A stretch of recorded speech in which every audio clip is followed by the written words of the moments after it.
All right, Bill Belichick. Do you think he'd take the North Carolina job? I think he would take it. And do you think that it's true that it's based on Steve Belichick being the coach in waiting? And you know Steve Belichick better than me, who is someone who's never seen him in person. Like, how does that play? If you're Steve Belichick, do you want that? Yeah, I think so, Fred. And the reason I say it, and it's just my opinion, I don't have any inside information on it. I just think, to me, Bill Belichick is a coach, and coaches want to coach.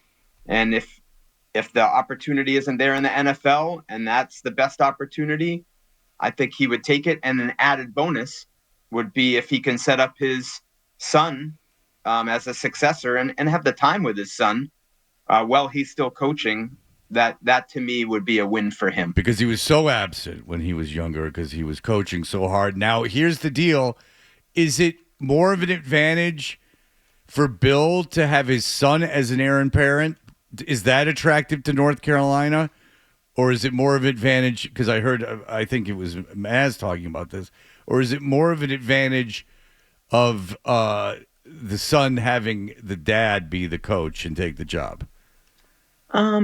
So in what way, Fred? Help me All right. So understand that. Maz's argument, which I found compelling, was what if what if North Carolina goes like, look, we just had Mac Jones, who's old and is dating a 24-year-old volleyball player. And that's gross too.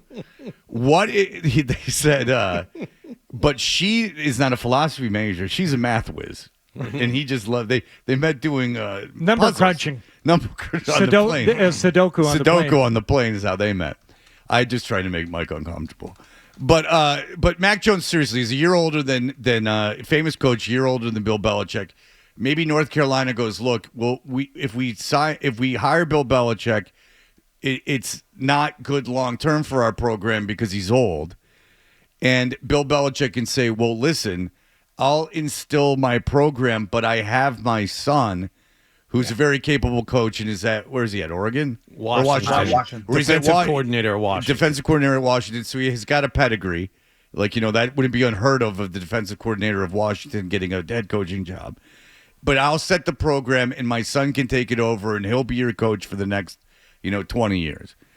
What is of more value, do you think? Do you think Belichick gets the North Carolina job without his son as a successor, basically, is the question? I get it. I do, Fred. And I guess that the analogy I would make is like Nick Saban. When this college playoff came out yesterday, and I don't follow it that closely, but he was someone that I sought out his opinion on the teams because I think he's like a PhD level coach, and I want to hear from people like that. And I think when you have someone like that, the view of football that you have is forever changed. And I think that's what you're getting. If you're North Carolina with Belichick, he comes down for however many years, and everyone that touches that program will be better for it when he's there and in the ensuing years because he thinks and lives the game at a level that few others do. And I like it from both parts. I make fun of Belichick all the time, and I think he's a dick. But what I will say is this, is that I think that it's tremendous for the North Carolina program, and I don't understand why he wouldn't want to do this anyway. Like, this is... You get in there and if you really love coaching and you are the like leader of men, this would seem like the great opportunity. You can mold these kids. You can they have to do everything you say. They can't say the game's passed you by. This would seem like the most fun, certainly, right? Well, so to me, if I'm him, I prefer NFL just because that's what I've lived all those years. But if there's my view, Fred, my opinion, if there's no NFL, like, why not? And just to sort of take what I was saying before one step further as an example of why I think, like, if you have Bill, that you'll never look at the game the same way again, and you'll be better for it. The example I would give is yesterday's Rams-Bills game. Brady's in the booth. and the Bills are driving down. They had 3 timeouts, and they sneak the ball at the 1-yard line, Fred. And Brady says right away, and he didn't get in, and they had to use the timeout. And Brady said right away, he goes, that probably lost him the game. You can't run there because you have to use the timeout. Now you can't kick it away to them and use your 3 timeouts and expect to get the ball back. My first thought was, that's Bill.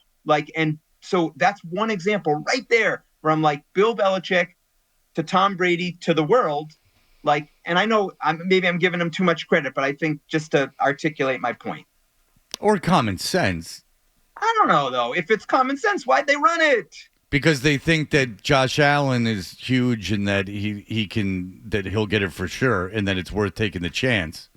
Yeah. Yeah, but just one more thing on this, Mike, and this is something that Bert was talking about when he was here on Friday, trying to justify bringing in Bill, even if he's only going to be here for a couple of years. And let's take the Steve Belichick taking over part out of it for this. Is there value to having Bill come in there, prop your program up, get it up, in the national spotlight, win or lose, just for the notoriety of it, even if he's going to leave after a couple of years and he doesn't have a tremendous amount of success? To me, that's where I'm still on the fence. I don't know if there's a whole lot of value in just getting the notoriety of having Bill Belichick as the head coach there and getting a couple of players to come in, because we see players leave now anyway. Yeah, and second he leaves, the program goes right back. Essentially, Mike, the question I'm asking is it enough just to have people talking about you? Does that make it worth it? So to me, it does, Hardy. And I guess maybe I'm giving him too much credit. I think he's going to win there. Because I think he's a great coach. He's going to elevate them to a higher level. So I guess I didn't even consider the scenario that they wouldn't win. Okay. You should. Let's see. How do you get players now? It makes even more sense. How do you get players? You pay them. How do you get your players paid? Boosters and people around the organization and businesses that are fans and rich alumni. And if you hire Bill Belichick, that's going to excite them. And then so even in the short term, you pay the players. And before they put a cap on it this offseason, get as many as you can. If you like that clip, and how could you not? Check out more videos from Toucher and Hardy here. Point slightly up and to the left. For more Patriots analysis and opinion, hit this playlist. Point slightly down and to the left. And for the latest from the Sports Hub, download at 985thesportshub.com.